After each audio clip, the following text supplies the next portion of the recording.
Here are some tips on how to travel like a local.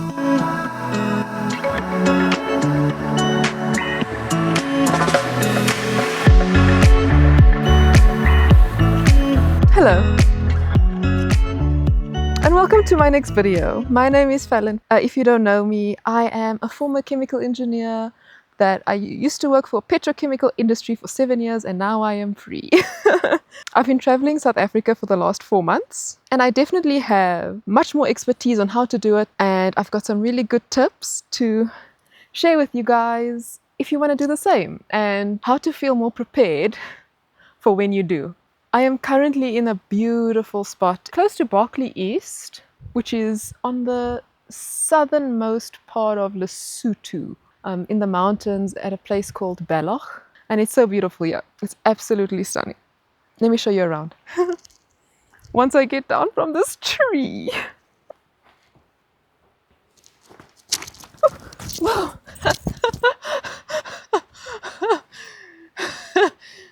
Very elegant. Okay, I'm trying to give you a tour. We're staying in a cave. There's our camp set up nicely. It's so amazing. I've been gushing the whole day. Yesterday was super rainy and miserable, but today is much better. Wow. Yeah, it's actually unbelievable here. Okay, tip number 1.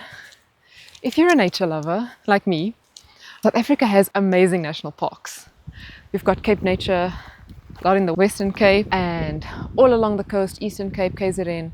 Super amazing national parks. And if you want to save on conservation fees, it really helps to get a wild card, which means you can access all of them for free. So we got the couple's wild card, which was 1,400 Rand, so 700 Rand for each of us. And we definitely saved money, especially if you're like going to be camping or staying inside the national parks as well. You can save a lot of money by just getting the wild card. The second tip is to have a car with good clearance. Like, it doesn't have to be a 4x4. It just needs to be away from the ground, like that much.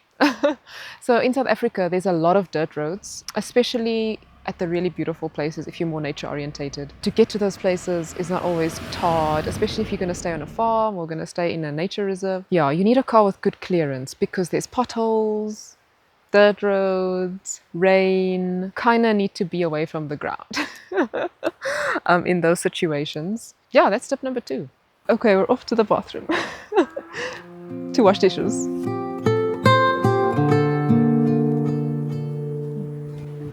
Look how cool these doors are.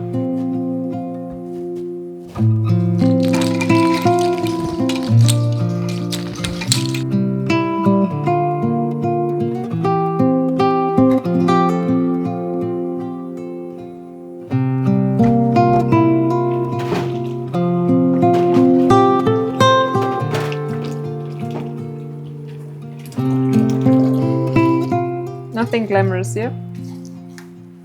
I just have a super beautiful view.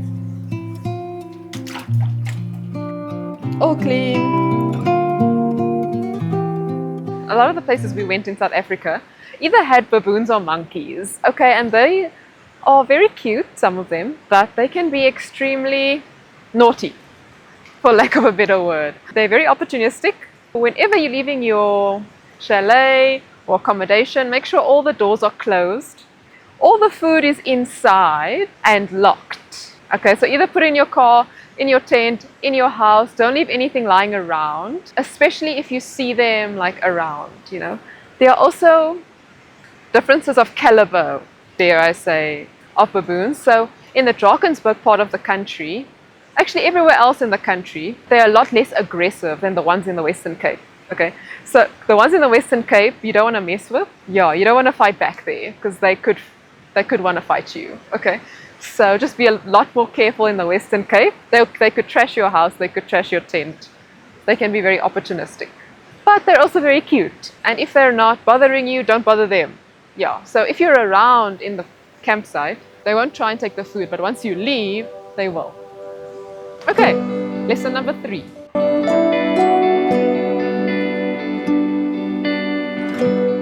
Look at the incredible colors of this tree.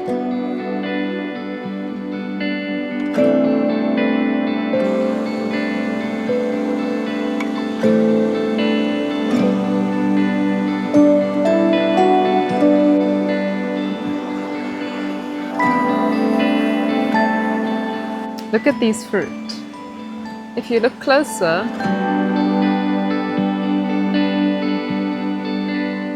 there's spikes on them. How insane.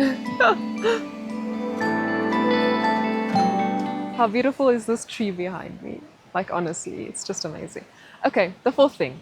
Don't underestimate wind and rain. Okay? It can happen at any time, especially if you're in a mountainous region. There can be really intense gusts. We have lost equipment too. Yeah. So, pick down your equipment, put your things inside when you're leaving. At any stage, there could be intense thunderstorms, especially when you are camping. Make sure that you are waterproof. Make sure your tent is waterproof. Make sure your gazebo is waterproof.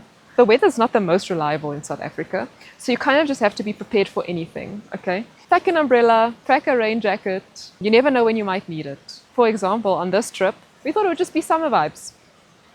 Summer, sunny, dry weather, because that is what is expected in South Africa in April, but it's been raining so much and it's been freezing. So yeah, you just don't know what to expect with weather sometimes, and you should just be prepared for anything.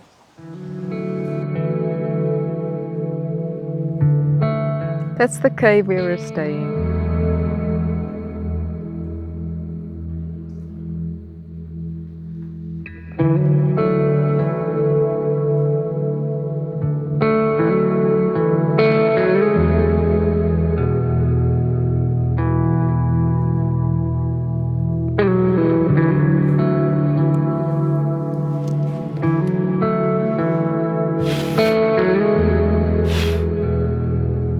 The next tip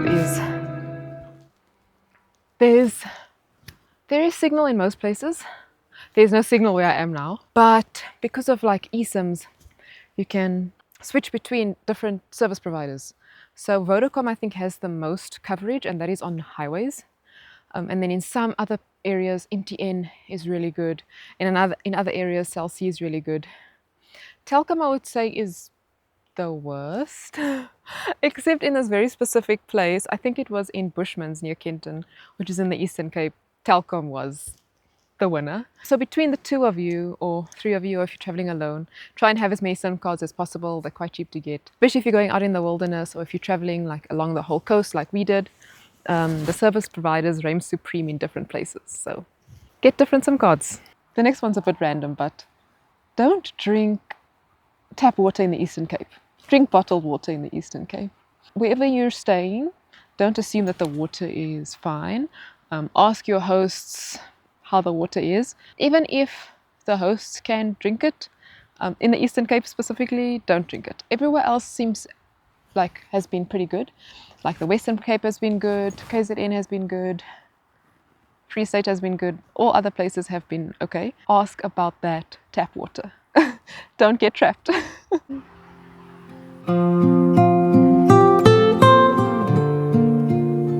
look so scary. Collecting wood for the fire.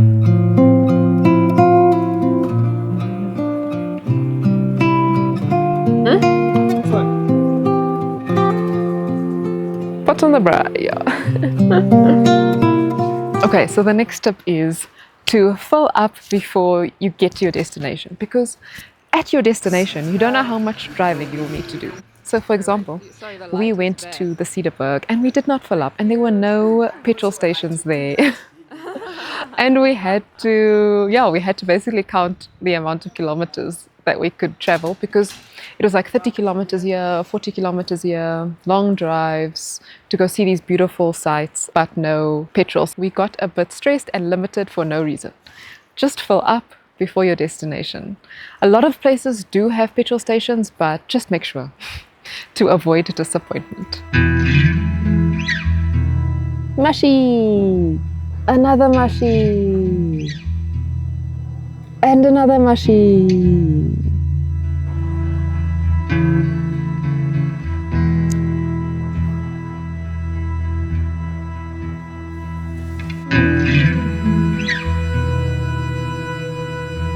Okay, the next piece of advice is that Google Maps is not the best. I mean, yes, it is the best for everything, but it's not the best for detecting whether you're going down a dirt road. So in South Africa, you get national roads, which is like N1, N2. And then you get roads, which start from R101. Yeah, and then you can get like R26. Anyway, you get 2 digits, then you get 3 digits. Okay. So if you have very high 3-digit numbers like R666, that's like the 666th road. That could be a dirt road. So do your homework so that you don't end up on an unnecessary dirt road when there might have been a tarred path, because Google Maps is not good at identifying that. It will just sometimes show the shortest path. Okay, awesome. Okay, the next tip is people in South Africa are really friendly and kind and open-hearted. So if you need anything, just ask them. Yes. If you get stranded, make sure you have roadside assistance. If you need to jumpstart your car, we had to jumpstart our car. And so many people tried to help us. It was so amazing. And yeah, if you ever feel like a bit worried, interact with the local community. Everyone is willing to help. I think that's what's really awesome about traveling around in South Africa is that, yeah, there's a warm-hearted nature within most people. So, important tip. Here we go.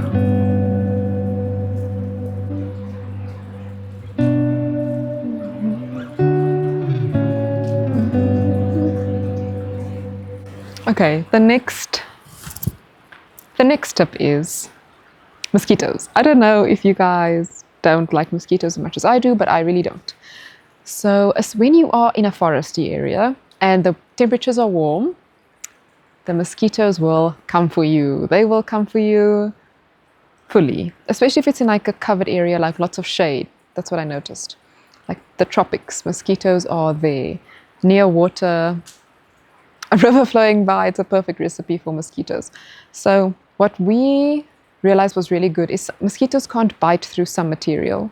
So we would just like wear the correct clothing. So for example, this cardigan, mosquitoes can't bite through this because it's quite a thick weave. It's quite a thick, like woven material. And it can't bite through nylon, but they can bite through cotton. Unless it's a really thick cotton, forgive the fork. Unless it's a really thick cotton, the mosquitoes can reach. Around sunset and sunrise, just layer up with the correct clothing, or just get like a spray on insect repellent. But yeah, in the summer, mosquitoes thrive in South Africa. I hope you enjoyed this video and learned from it. South Africa is a beautiful country to visit, and yeah, I hope that these tips helped you travel through it. Let me know what you think. If you enjoyed this video, please subscribe. And if you enjoyed this type of video, you can watch one of my other vlogs that I'll link right now. And yeah, have a wonderful, wonderful, wonderful day.